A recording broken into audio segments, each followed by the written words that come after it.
Ang tanong, kailan nga ba tumitigil ang pagiging magulang? Magulang as in parent ha, hindi yung, alam mo na, mga ilang kontraktor sa Bulacan at congressman. Kapag nagsarili na ang mga anak, oras na magkaroon na rin sila ng sariling mga pamilya. Pero ano bang tawag mo sa mga lolo at lola?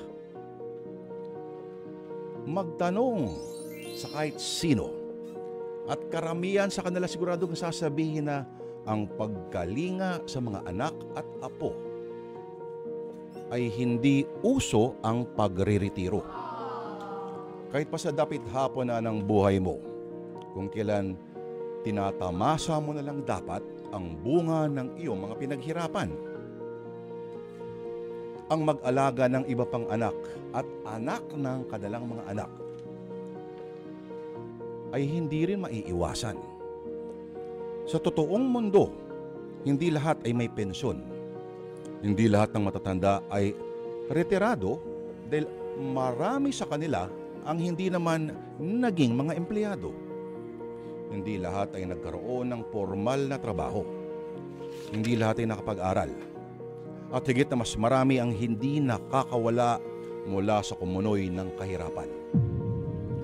Gaya na lang ng lola na ating makikilala, si Lola Nena, na sa edad na 70 ay hindi pa rin tumitigil sa pagtataguyod ng hindi lang sa kanyang mga anak, kundi pati na rin sa anak ng kanyang mga anak. At sa ating kwento ngayon, mga kapatid, ngayong unang Huwebes ng buwan ng Oktubre, bato-bato sa langit. Ang tamaan ay dapat na yatang magpatali o mag-seminar sa pagpaplano ng pamilya. Si Macris Magboo Orpilla po ang nagsulat ng ating storya. Dito po sa Sana Lord, atin na pong simula ng ating drama na pinamagatang Walang Pahinga, si Lola Nena.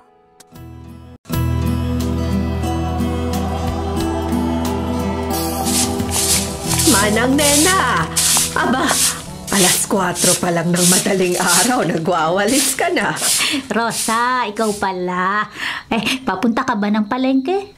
Abay, may dala ka na namang basket na may gulong.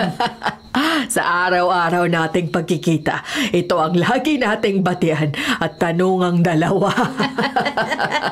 At hindi rin naman nagbabago ang sagot. Oo, nagwawalis na ako simula pa kaninang alas 3 bago maglabasan ng mga sasakyan. At oho, mamamalengke na ako para sa tindahan at karinderiya. Hanggang alas 7 ka ba ulit ng umaga? Hanggang alas 9. Mas mahaba ang oras ko ngayong linggo dahil malapit na ang piyestahan. Mas pinalilinis ang barangay ngayon. Aba nako, hindi ba masyadong nakakapagod naman yun? At isa pa, mainit na kapag alas 9. Kaya ko pa naman. 70 anyos pa lang naman ako. At isa pa, mas malaki ang kikitain ko kung 6 na oras. Imbis na 4 na oras ang ipagwawalis ko. Alam mo namang 40 pesos lang kada araw ang bayad sa matatandang part-time na katulad ko. Ay, baka dapat isoli nyo na yung mga bata sa nanay nila para hindi kayo nahihirapan. Ay nako, ikaw nga ay magpatuloy na sa pagpunta ng palengke at baka maubusan ka pa ng sariwang paninda. Magwawalis na ako ulit, ha? Ayaw na pagsasabihan. Kitang-kita naman ang laki ng ipinayat niya simula nang kupkupin niya mga apo niya sa tuhod. 1 taon na rin siyang bumubuhay sa 3 bata na yun. Ay, kaawa-awang matanda.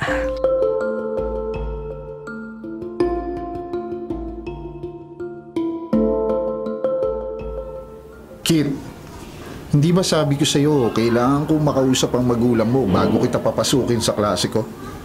1 linggo kang absent at wala man lang pasabi kung ano bang nangyari. Kailangan kong makausap ang mga magulang mo. Teacher Jay, ano po kasi, may trabaho po kasi ang lola ko. Hindi ko po nasabi na... Lola? Nanay mo, tatay mo, wala ba? Wala na po akong tatay. Wala na rin po akong nanay. Excuse me na lang po. Kit! Kit! Mukhang kailangan ko ng puntahan ng magulang nitong batang to. Dati ay masipag pumasok at magaling pa sa klase. Kapag hindi ito naagapan, baka hindi siya makapagtapos ng grade 6.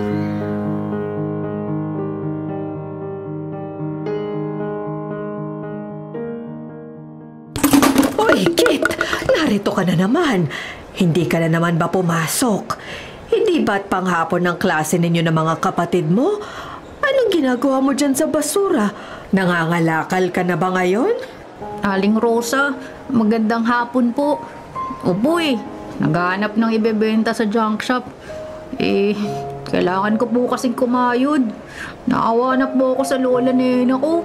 Lagi na lang maagang umalis at gabi nang umuwi katatrabaho. Paano ang pag-aaral mo? Hindi ba't grade 6 ka na? Paano ka mag-high school kung hindi ka makakatapos ng elementary? Naku, gastos lang po yun, Aling Rosa. Anong gastos lang, Kit? Lola nena. Kit, pinipilit ko kayong papasukin sa paaralan kahit mahirap dahil ayokong maulit lang ang kahirapan sa buhay ninyo. Kapag hindi kayo nakapagtapos ng pag-aaral, ganito lang din ang magiging buhay ninyong magkakapatid. Pero Lola, gusto mo bang tatanda ka na lang ng nagwawalis? Namumulot na mga basura ng iba para ibenta? Wala ka bang pangarap, Apo? Ha? Gusto mo bang maging ganito lang ang buhay mo, katulad ng buhay ko?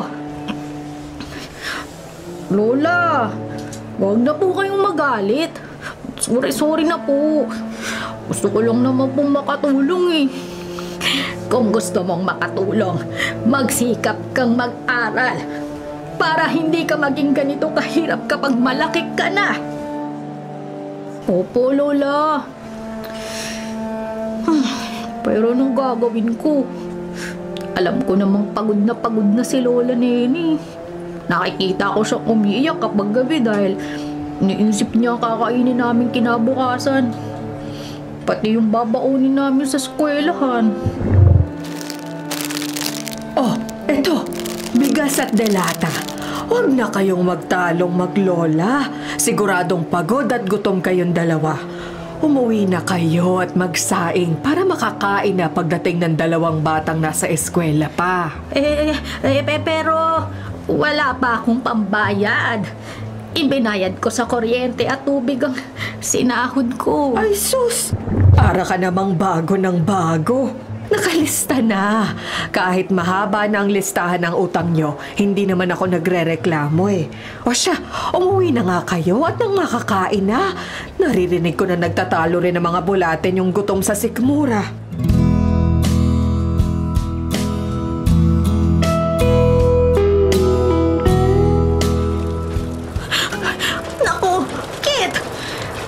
Ninyo ni Joshua ang palanggana sa may kusina. Nababasa ang higaan dahil sa lakas ng ulan. Lola, naitapat ko na po sa mga tumutulong butas sa bubong dun sa may banyo Mas malakas po kasi dun tagas dun. Pero paano itong higaan? Halika, ipatong natin sa lamesa para hindi mabasa ang panig at unan. Opo, Lola. Joshua, halika, tulungan mo ako. Diyos ko. Tumila na po sana ang ulan. Baka magbaha pa dito sa lugar namin kapag nagpatulog ito. Dito na nga lang sa loob ng bahay ay tumutulo na ang mga butas sa bubungan. Kawawa naman ang 3 kong apo. Lola! Wag na kayo sumimangot. Ang saya nga po dahil parang may shower dito sa bahay natin Hindi ba ganyan po ang shower? May pinakita po kasi sa school kanina na drawing. Shower daw kapag parang tubig ulan ng pagpatak. Oo nga, Lola. Okay na rin po ito kasi malamig. Kahit hindi tayo magbukas ng ventilador, sayang pa sa kuryente.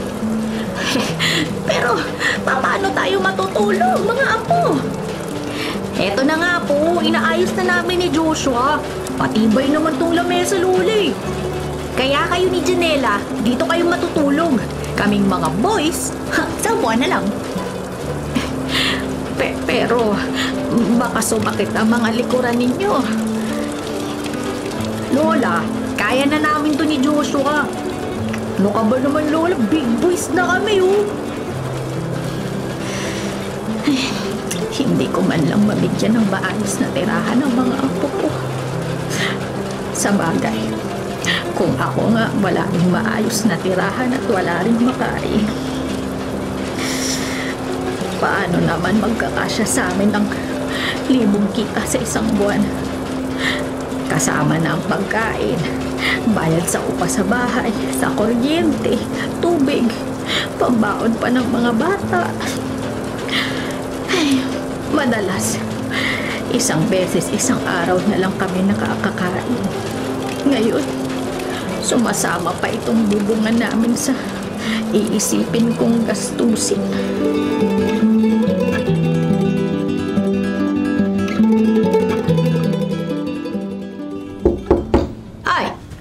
Sino yan? Kit! Ikaw ba yan? Bakit ka pa kumakatok? Dahil ba hindi ka na naman pumasok sa eskwela? Magandang hapon po. Dito po ba nakatira si Kit Ramos? Ay, magandang hapon. Sino po sila? Ako po si Nena. Lola ako ni Kit Ramos. Kayo po si? Ako po ang homeroom advisor ni Kit.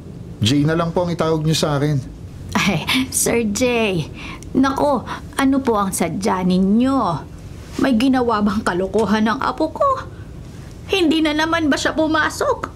Nako, napagsabihan ko na nung isang araw ang apo ko na yan na dapat pumasok siya. Yun nga po ang sadya ko, Lola. Pumasok naman ho si Kit kahapon. Pero kanina wala na naman siya. Kaya sinadya ko na ho kayo para malaman kung ano bang problema at tagbago yung bata. Dati ay masipag ito sa pagpasok at magaling sa klase. Hayaan niyo po. Pagsasabihan kong muli. Pasensya na po sa itatanong ko. Pero nasan ho bang mga magulang ni Kit? Oh, bakit niyo naman hinahanap ang magulang ng bata? Ay, Roma, kanina ka pa ba dyan? Kayo po ang... Ako ang nanay ni Kit. Baka dapat ako ang kausapin mo, hindi ang lola ko.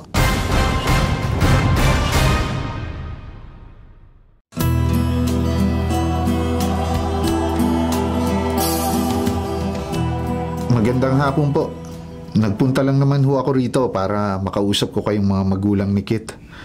Napapadalas kasi ang pag-absent niya at minsan kahit nasa eskwela siya, parang hindi siya nakikinig at... Hindi ba responsibilidad mo bilang guro niya na ituro sa kanyang tama? Gabayan siya at gawin kasiyasi ang oras niya sa paaralan para pumasok siya araw-araw? Bakit ngayon ipapasa mo sa amin ang trabaho mo? Kami ba ang teacher? Mrs. Miss pa ako.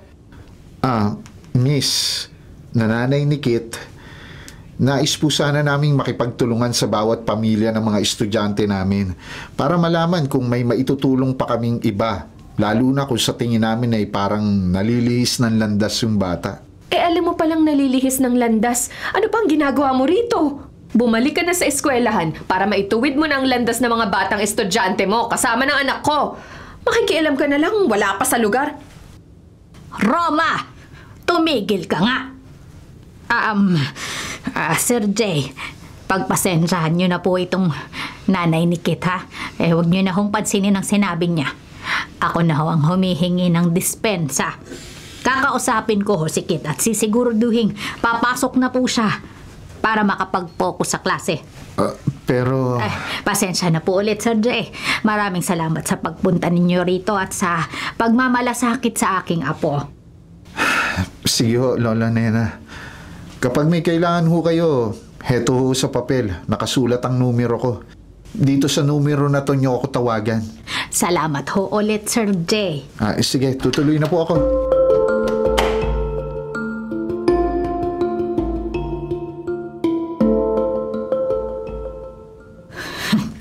Hindi ko nagustuhan ang tono ng pakikipag-usap mo sa guro ni Kit kanina, Roma. Nagmamalasakit lang yung tao eh. Tinarayan mo pa at sinabihang pakialamero siya. Nay, Dati ko pang sinabi sa inyo na huwag nyo nang pag-aralin ng mga bata. Dapat pinatulong nyo na lang sa inyo dito sa gawaing bahay o kaya sumama na lang sila habang nagwawalis ka para mas madali kang matapos at makahanap pa ng ibang trabaho. Naririnig mo ba ang sarili mo? Mga anak mo ang pinag-uusapan natin. Ilang taon pa lang sila, Roma. 12 anyos pa lang si Kit. Si Joshua naman ay 10 taon at ang bunso mong babae, 8 taong gulang lang. Gusto mo na silang kumayon? Kesa iaasa ninyo sa akin ang panggastos nila? Iaasa? Kailan ba ako nang hingi ng pera sa'yo, ha? Kahit kapos na kapos ako, hindi kita sinumbatang magbigay ng pera. Kahit na ikaw naman ang may responsibilidad dapat sa mga batang yan. Hindi kita inubligang bigyan kami ng kahit isang kusing, Roma. Pero ipinapamukha ninyong hirap na kayo. Kita mo nga tong lamesa nyo, may kaldero pero wala namang laman kahit bahaw man lang. Oh, itong ang bigasan nyo, walang laman eh. Ano kinakain yung 4? Ipapamukha naming hirap na hirap kami dahil talaga namang nahihirapan kami. Minsan nga 1 beses sa loob ng 1 araw na lang kami kumain. O, kita mo, nanay? Kaya nga sabi ko sa'yo, pagtrabahuhin mo na lang ang mga bata. Sinasayang mo lang yung oras nila sa eskwelahan. Hay nako, tumahimik ka na. Kung mag-iingay ka lang dito, umalis ka na lang. Baka maabutan ka pa ng mga bata. Sasama lang ang loob nila, lalo na kapag narinig yung pinagsasasabi mo. Ay, basta sinabi ko, nanay. Kaya ako iniwan ng mga bata rito para mapakinabangan ninyo. Bukod sa wala silang lugar doon sa bahay na tinutuloyan namin ni Jano, para rin sana makatuwang ninyo mga bata na... Sige na, umalis ka na. Hindi ko pababayaang magaya sa'yo ang mga anak mo, Roma. Pinilit kitang mag-aral noon pero anong ginawa mo, ha? Nagpabuntis ka. Hindi ka pa nakakagraduate ng high school noon.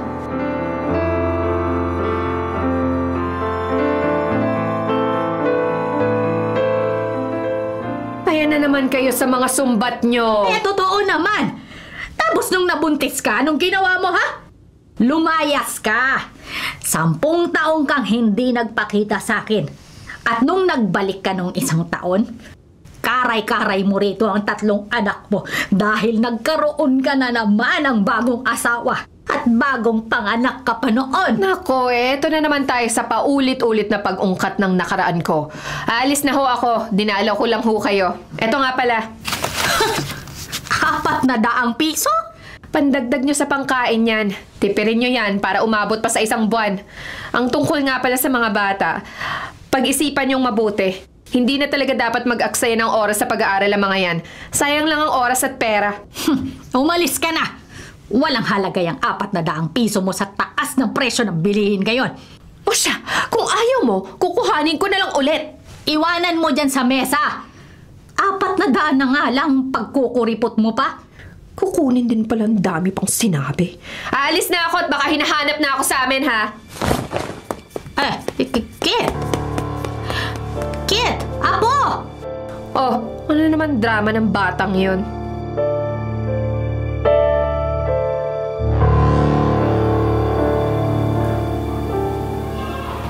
Kit! Dito ka muna. Mag-usap muna tayo. Ano po yun, Sir Jay? Pwede mo ba akong kwentuhan, Kit? Tungkol sa pamilya mo. Gusto ko lang sanang maintindihan kung bakit gano'n ang nanay mo. Nanay? Nakausap niyo po ang nanay ko? Pero paano po? Ang lola ko lang po kasama namin sa bahay, Kahapon, nagpunta ako sa inyo at naroon ang nanay mo. Pero wala po akong makukwento sa inyo, Sir Jay. Kasi simula nung 1 taon, hindi na namin halos nakikita si nanay. Niwan niya kami kay Lola Nena. Ang alam ko po, lola ng nanay ko si Lola Nena. Bali, kami ay... Apo sa tuhod.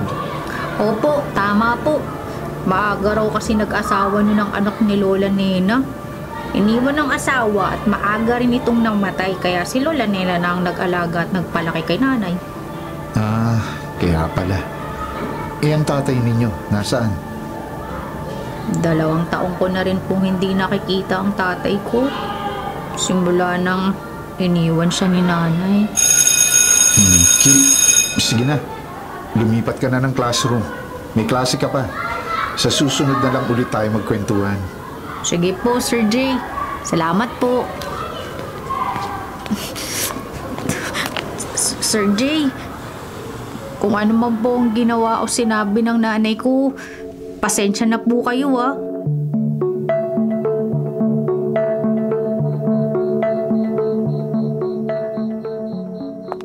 Aba, himala. Wala rito si Manang Nena. Araw-araw siyang nagwawalis dito pero ngayong 4:00 ng umaga, tila wala ata siya. Ewan ko ba naman kasi kay Manang Nena.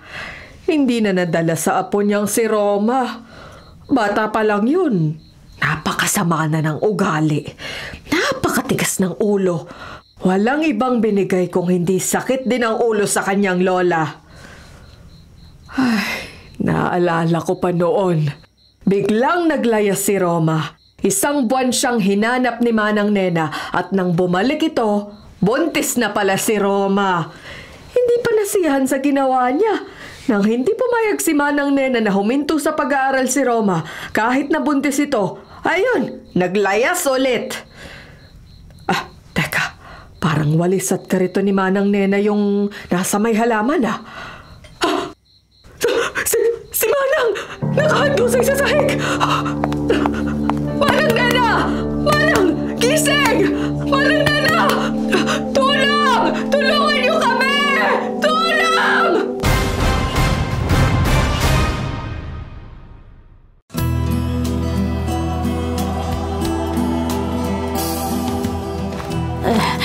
Ayos na ako, Kit. Apo, hayaan mo na akong maglakad na mag-isa papasok ng bahay. La, sabi mo ng doktor kanina, kailangan niyo raw po ng magpahinga. Kaya hayaan niyo na lang ho akong alalayan kayo. Lola Nena! Lola Nena! Namiss ko po kayo! Ang lambing naman itong apo ko.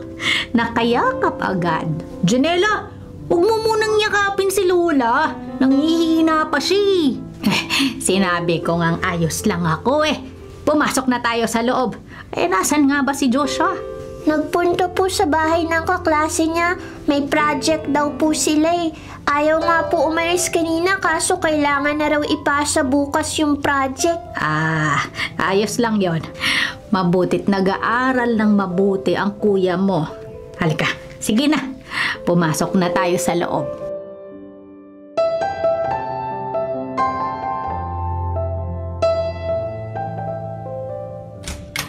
Aling Rosa, magandang hapon po. Kayo po pala yan. Rosa, tuloy ka. Manang Nena, sabi na nga ba kayo ang kadadaan lang sa tindahan eh. Eto, dinalhan ko kayo ng pagkain ng mga bata. Nako, Rosa, maraming salamat ha. Maraming salamat sa iyo at sa lahat ng itinutulong mo. Walang anuman ho, Manang. Kumusta na ang pakiramdam ninyo? 4 na araw rin kayo sa ospital. Maayos na ako. Wala kang dapat ipag-alala. Pero alam mo, mabuti na lamang at kahit ganun katagal ang pananatili ko sa ospital ay wala kaming binayaran. Salamat sa tulong mo, Rosa, ha? Kung hindi dahil sa inyo ni Kapitan baka hindi alam nitong apo ko ang gagawin. Mabuti na lamang nga at wala kayong binayaran. Bukod pa sa senior citizen ka na at mandatory na miyembro ng PhilHealth, pasok ka rin sa indigent senior citizen na aprobado ng DSWD, kaya covered lahat ng gastusin sa pagpapagamot mo. Mas magpapalakas pa ako para makapagtrabaho na. Gusto ko na rin sanang maipalinis kayo ng bahay ni Kapitan bilang pasasalamat. Ay nako, Manang Nena, wala ho yun. Huwag mo nang iisipin yun, ha? O siya, aalis na ako para makakain na kayo, ha? Salamat po ulit, Aling Rosa.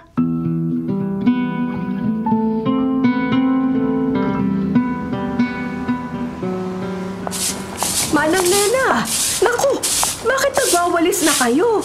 Hindi ba't sabi raw ng doktor ay magpahinga muna kayo? Overfatigue daw at infeksyon sa dugo ang sakit ninyo. 7 araw na gamutan, hindi ba? Dapat sa inyo nagpapahinga. Maayos naman ang pakiramdam ko. Nakakainom rin ako ng gamot at vitamins na bigay ng health center.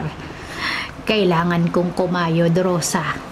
Nabaon na ako lalo sa utang sa iyo dahil sa kadadala mo ng pagkain sa mga apo ko habang nasa ospital ako. Ay, Manang Nena, bakit hindi nyo kausapin si Roma? Nakuhanin na ang mga anak niya. Nagkakasakit na kayo kakatrabaho, samantalang siya, walang ibang iniintindi kung hindi ang bago niyang pamilya. Aba, hindi biro ang magkaanak, lalo na 3 pa yung nasa poder ninyo. Nagre-reklamo nga sa 400 pisong ambag niya nung napadpad siya rito eh. Paano ko ba makukumbinsing kunan niya ang mga bata? Kaya nga ba dapat bago mag-anak, iniisip muna kung kaya bang suportahan o tustusan ang pangangailangan ng mga bata. Hindi yung puro pasarap ang magulang tapos kapag nariyan na ang mga bata, wala nang maipapakain. Pinapabayaan. Ay, kasalanan ko siguro at hindi ko napalaki ng tama ang apo ko. Maagang naulila sa ina at hindi nga nakilala kung sino ang ama niya. Kaya siguro sabik sa pagmamahal si Roma. Naku, Manang Nena, wag na po nating i-justify ang katigasan ng puso at kasamaan ng ugali niyang apo niyo. Wala kayong kasalanan. Sino namang matinong tao ang naospital na nga ang lola, hindi man lang dumalaw sa ospital. Ang 12 anyos na bata pa ang nag-asikaso sa inyo, Manang Nena. Ay, kaya nga nagpapasalamat ako sa inyo ni Kapitan at natulungan ninyo ang apo ko. Wala talaga kaming maaasahan sa nanay nila. Ay, alam mo, Manang Nena, sa tingin ko, parang kailangan nyo nang takutin si Roma na kung hindi niya aasikasuhin ang mga anak niya, kukunin sila ng DSWD. Pwedeng kaso ng abandonment ang ginagawa niyang yan. Ay, aba, naku, huwag naman, Rosa. Kawawa naman ang mga apo ko kung magkakahiwa-hiwalag sila o mapunta sa bahay ampunan. Kaya nga hindi ko pinababayaan ang mga bata para hindi mauwi sa ganyang pangyayari, Rosa. Ay, basta ho, Manang Nena, sana makausap nyo ng masinsinan si Roma para hindi naman kayo ganyang hirap na hirap. Ako naman ho ay nagmamalasakit lamang, ha? Huwag ninyo sanang masamain ang mga nasabi ko. Naiintindihan ko naman, Rosa. Salamat talaga.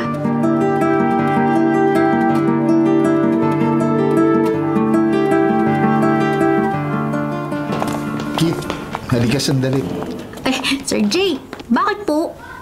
Kumusta ang lola mo? Nakalabas na ng ospital kaya ba nakapasok ka na muli? Opo, Sir Jay. Nakauwi na po kami kahapon. Pero nagpapahinga pa po si Lola sa bahay. Heto, Kit. Tanggapin mo tong kaunting tulong ko. Po? Ano po to? Ano, bakit may sobre? Pandagdag yan sa pambili ng gamot ng lola mo. Tanggapin mo na. Naku, nakakahiya po. Huwag na po, Sir Jay. Isipin mo na lang, utang yan. Ang gusto ko lang sana magsumikap kang mag-aral. At ikaw ang magsimula ng magandang buhay para sa inyong magkakapatid at sa lola mo. Gusto ko naman po talagang mag-aral eh. Kaso lang, ang hirap pong mag-aral, Sir Jay. Kapag kumakalamang sikmura, naaba rin po ako sa mga kapatid ko at sa lola ko. Kung may ibang paraan lang sana. Sir Jay, alam niyo, mas maayos ang buhay namin nung kasama pa namin ng tatay ko. Kaso lang ngayon, hindi na namin alam kung nasan siya. Sir, pupunta na po ako sa susunod na klase. Salamat po sa tulong niyo. Babayaran ko po kayo kapag nagkapera po ako. Nako, sige lang. Basta magpakabait ka lang at mag-aaral lang mabuti.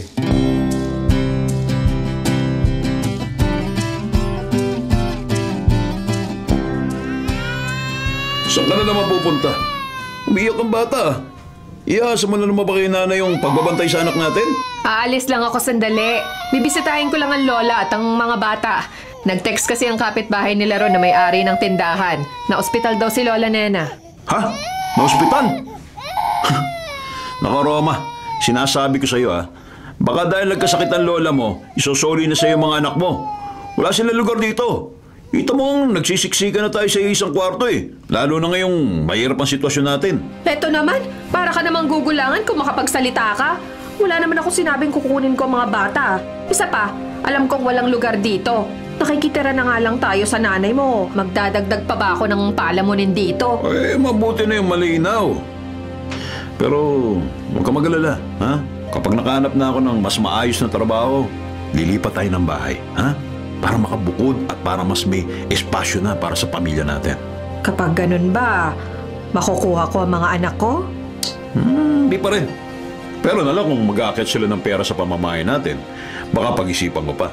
Sobrang hirap ng buhay ngayon, Roma Kahit sa sari-sari store, kahit sa talipapa, kahit saan pumunta para mamili ng pagkain, napakataas ng presyo ng bilihin ako. Sabi ko nga, Grabe. wag na akong magtanong. Aalis na muna ako ha. Babalik ako kaagad. Sisilipin ko lang ang lagay nila. Ay, sige. Umuwi ka agad, ha? Magluluto ka pa ng tanghalian.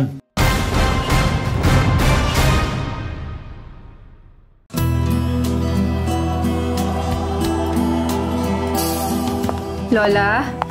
Lola Nena? Oh, Roma, bakit ka nandito? Hinahanap mo ba mga bata? Nagpunta ng tindahan si Kit. Si Janela bumili ng instant noodles. Si Joshua naman pumasok na sa eskwelahan. Ay, eskwelahan? Hindi pa rin huminto sa pag-aaral? Umalis ka na nga lang kung yan lang ang sasabihin mo. Wala kang sasabihing matino. Kinukumusta ko lang ho kayo. Na-ospital raw kayo? Nag-message sa akin si Aling Rosa 2 linggo na akong nakalabas ng ospital. Ngayon ka lang dumalaw. Puti naabutan mo pa akong buhay. Kung malala pala ang lagay ko baka nailibing na ako, hindi mo pa ako pupuntahan. Ay, kaya minsan ayoko na lang dumadalaw rito Di rin naman maayos ang usapan natin. Kung inaayos mo kasi ang ugali mo, baka magbago pa ang sitwasyon. Ayos naman na pala kayo Sige, aalis na ako. Hindi mo man lang hihintayin ang mga anak mo. Hindi na ho. Baka manghingi pa ng pera yun. Wala akong dala. Ano ba yung amoy ng ginigisang bawang na galing sa kapitbahay? Ang tapang! Baho! Ay, Roma! Buntis ka ba?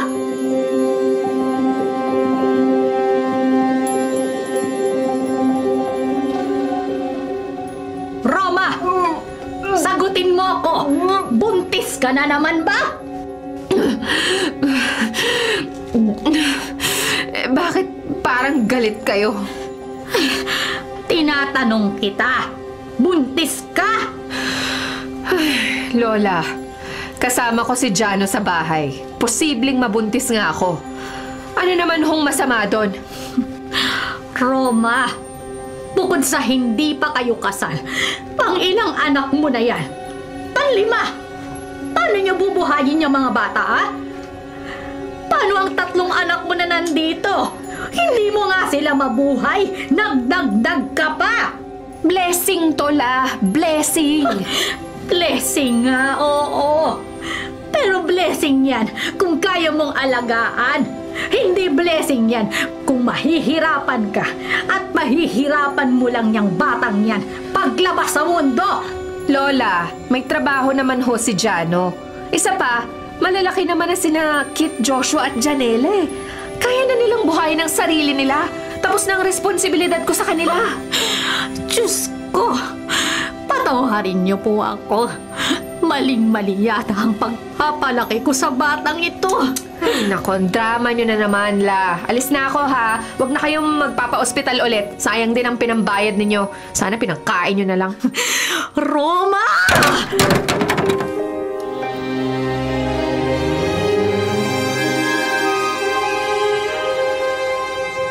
Ay! Ano ba yan? Lola, muntik na akong matabaan yung inihagis mong tabo. Ayusin mo yung pag-iisip mo. Hindi natatapos ang responsibilidad ng magulang ng ganun-ganun lang. Simula pagkapanganak hanggang sa tumanda, magulang ka pa rin nila. Ay, ang drama naman. Roma, bata pa ang mga anak mo. Hindi tamang pabayaan mo sila dahil lang may bago ka ng pamilya. Pinabayaan ko ba? Hindi ba dinala ko nga sa inyo? At binibigyan ko naman kayo ng pera paminsan-minsan ha. Ang bait nga ni Jano kasi wala naman akong trabaho ngayon dahil buntis ako pero... Aba, utang na loob pa ng mga anak mo na inaabutan mo sila ng 400 piso paminsan-minsan. 400 para sa isang buwang gastusin nila. Hindi naman ako milyonaryo eh. Wala rin akong trabaho. Saan naman ako kukuha ng ibibigay sa mga batang yan? Kayo nga tong may trabaho, hindi ba? Kaya nga sabi ko, pagtrabahuhin niyo na lang. Tumigil ka! Kunin mo na ang mga bata. Bibigyan kita ng 1 buwan. Kuhanin mo ang mga anak mo para malaman mo kung ano ang tunay na responsibilidad bilang isang magulang. Kung ayaw mong kunin, dalhin mo sa tatay. Asa na nga ba ang tatay ng 3 batang yan? Aba, mahalay ko kung nasa ng Donato na yon. Ayoko nga makipag-usap doon. Baka magselos pa si Jano. 1 buwan, Roma. Hanapin mo si Donato at ipakuha mo rito ang mga anak ninyo. Kung hindi, mapipilitan akong ireklamo kayo sa DSWD. Ay, kapag nangyari yun, baka hindi na ninyo makita ang mga anak ninyo kahit kailan.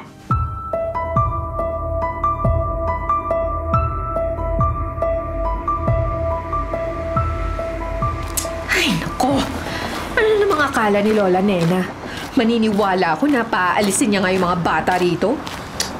Sigurado naman akong hindi niya matitiis sa mga apo niya. Ako nga na ilang taong hindi nagpakita at tinanggap pa eh. Yung mga bata pa kaya na walang muang at alagang-alaga niya. Nay. Oh, Kit.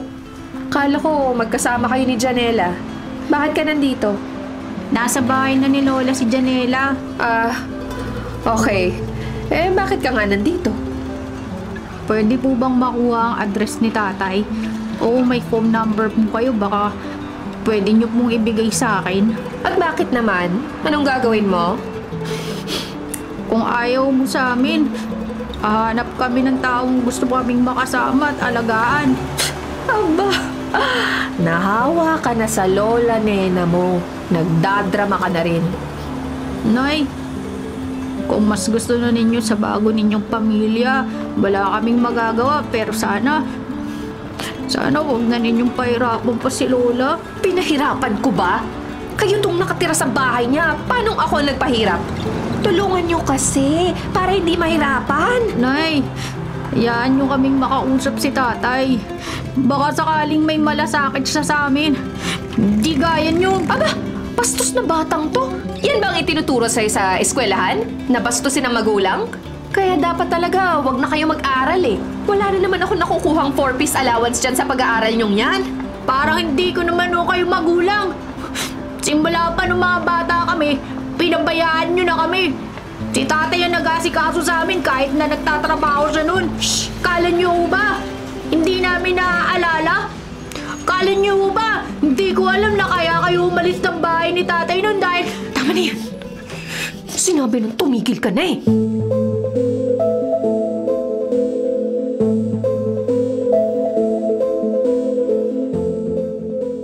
Ayaw ninyong marinig, Nay? Tumigil ka na sabi. Shhh! Nagtitingin na yung mga tao rito. Alam namin na kaya kayo umalis sa bahay ni tatay. Dahil hindi kayo binigyan ng pambili ng pamain ninyo sa mukha. Tapos, akala ninyo, hahabulin kayo at hahanapin kapag lumayas ulit, hindi ba? Kagaya ng ilang beses na ginawa ninyo noon na naglalayas-layasan kayo kunwari para lang masunod ang mga gusto ninyo. Kaso, walang trabaho si tatay. Ano ba? Ang dami na nakatingin sa atin. Nahihiya po kayo sa mga tao, pero sa amin ang mga anak ninyo, hindi. Sana, nung umalis kayo ng bahay ni tatay, hindi nyo na lang kami sinama. Para sana nung umalis si tatay dun sa squatters area na yun, naisama niya kami. Hindi yung naiiwan kami sa'yo tapos pinaalaga mo lang naman kami kay Lola Nena. Ano pa bang gusto mo sa akin, ha? Okay naman kayo dyan sa Lola Nena nyo, ah. Bakit ba lahat kayo kinukulit ako? Wala naman akong ginagawa. Tama nga Nay, wala kayong ginagawa. Iniaasa ninyo lahat sa ibang mga responsibilidad na dapat kayo ang umaakot gumagawa. Tumigil ka na nga. Kung alam ko lang na magaling kang umarte-arte na ganito, pinag-artista na lang sana kita nung mas bata ka pa eh. Baka yumaman pa ako ngayon. Hindi ako umarte, Nay. Masama ang loob namin dahil pakiramdam namin kinakawawa kami na sarili naming nanay. Ay, wow! Alagang-alaga nga kayo ng lola nena ninyo. Ilang beses ko na sinabing pagtrabahuhin kayo pero ayaw niya. Kaya nga sana, isipin nyo rin si Lola Nena. Hirap na siya dahil sa amin. Kaya sabihin niyo na sa akin kung paano at saan ko makikita si tatay. Eh, paano kung ayoko, ha? Napakasama ninyo! Wala kayong kwentang nanay! Ikaw talaga! Hoy, huwag mo saktan yung bata! Grabe naman itong babae ito, walang puso, parang hindi naman nanay. Napakawalang kwenta! Hoy! Mga chismosa! Walang balita rito! Wala kayong kwenta! Wala!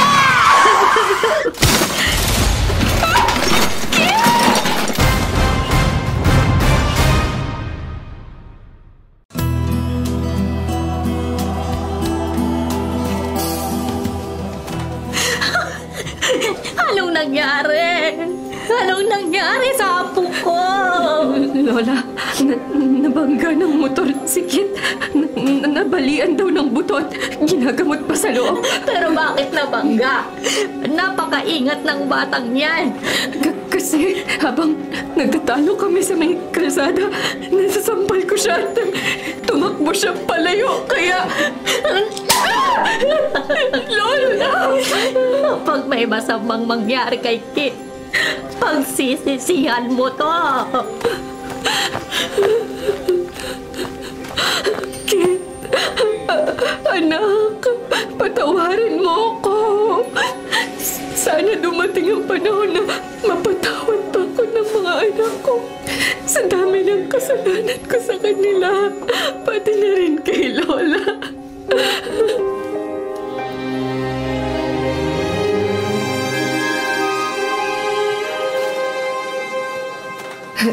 Hello? Rama, ano nangyari? Nabasa ko yung mensahe mo. Mahigit 2 taon kang hindi nagparamdam tapos ngayong magme-message ka na sa ospital ang anak ko. Donato, puntahan mo si Kit. Kunin mo na sila. May bagong pamilya na ako, kaya... Wala akong pakialam sa'yo. Ang mga anak ko lang ang gusto kong puntahan at makita. Itinago mo sila eh. Matagal ko na sila hinahanap na hindi ko alam kung saan sila pupuntahan. Hindi kita makontak. Nagpalit ka pa ng numero. Puntahan mo si Kit dito sa ospital. Papunta na ako ngayon. At Roma, mabuti sana kung hindi tayo magkita. Dahil kapag nakita kita, baka kung ano pang magawa ko sa'yo.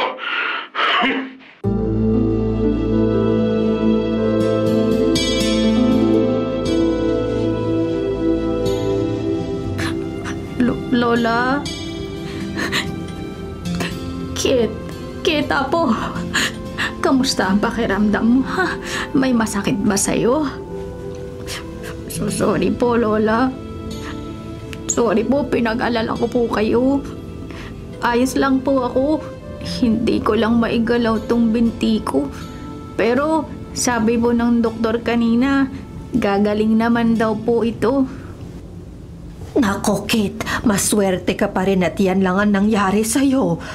Simula ngayon, tatandaan mo, huwag kang basta-basta tatakbo sa kalsada, ha? Opo, Aling Rosa.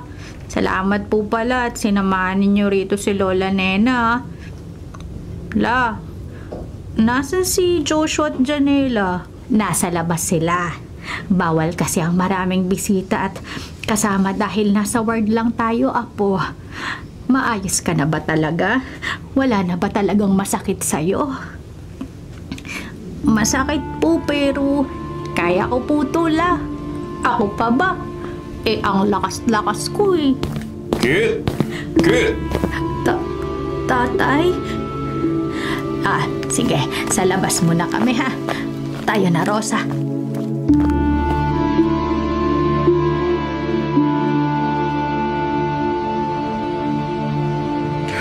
Anak, ang laki mo na. Anak, patawad hindi ko kayo nahanap kaagad. Hindi ko alam na ipinaalaga pala kayo na nanay niyo sa lola niya.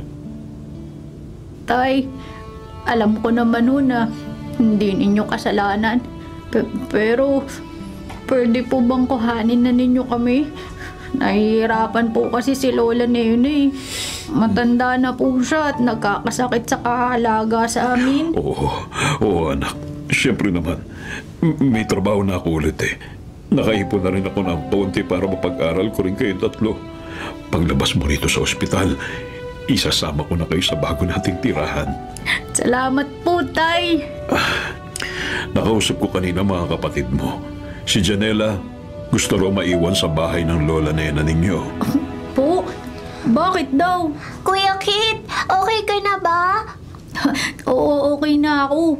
Uy, Janela, bakit ayaw mo sumama sa amin ni Tatay? Gusto ko kasing bantayan si Lola eh. Kung pwede sana, Tay, kahit tuwing Sabado at Linggo na lang ako uuwi sa atin. Pinag-isipan ko na kanina sinabi mo, anak. Gagawin ko ng paraan para magkakasama pa rin tayo. Yay! Salamat po, Tay!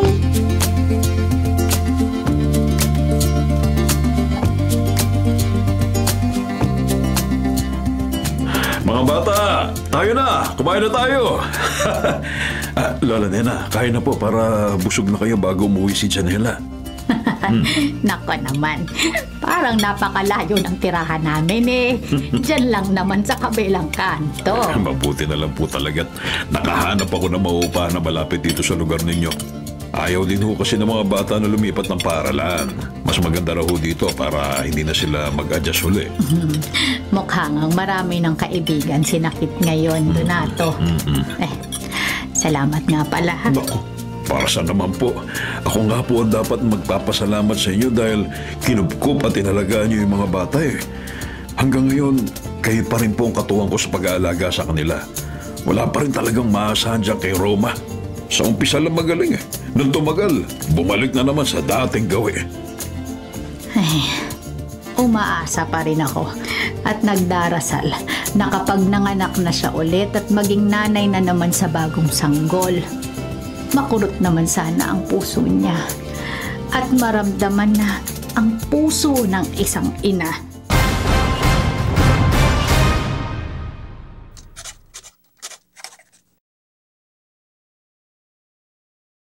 Mga kapatid, ito po ang inyong kapatid na si Lord de Vera. Nagsasabing, sana dito na tayo sa totoo. Dito na tayo sa True FM. At sana po'y mag-subscribe kayo at mag-follow sa mga social media accounts po ng @TrueNetworkPH. Sa Facebook, Instagram, sa X, sa YouTube, sa TikTok, at sa mga podcasts. Sana po, dito na tayo sa totoo, mga katrupa. Dito tayo sa totoo, tunay at tapat.